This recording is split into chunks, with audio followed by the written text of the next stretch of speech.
Shalom. In the book of 2 Samuel, chapter 19, verses 20 to 23, it says, "For I your servant know that I have sinned, but today I have come here as the first from the tribes of Joseph to come down and meet my lord the king." Then Abishai son of Zeruiah said, "Shouldn't Shimei be put to death for this? He cursed the Lord's anointed." David replied, "What does this have to do with you, you sons of Zeruiah? What right do you have to interfere? Should anyone be put to death in Israel today? Then I know that today I am king over Israel." So the king said to Shimei, "You shall not die." And the king promised him on oath. Amen.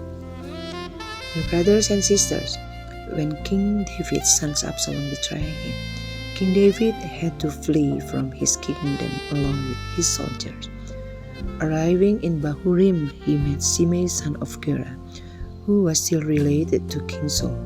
Shimei hated King David very much because he thought that it was David who had harmed King Saul. Shimei cursed King David and threw stones and scattered us on the streets.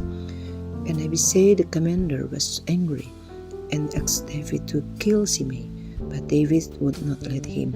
One day, Absalom was killed, and so King David returned to the kingdom. It was known to Shimei.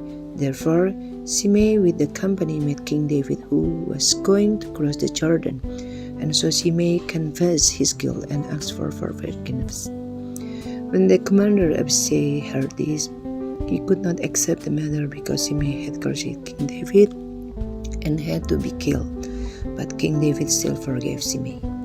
Brothers and sisters, perhaps we have an understanding like Abishai that the guilty must be punished even after asking for forgiveness. King David set an example for us to be able to give forgiveness to those who had cursed him. Giving forgiveness is not easy, but must be done sincerely. Remember, we have received forgiveness from God. We have forgiven those who have wronged us so that we do not have grudges with others, but we learn to forgive. Amen. God bless.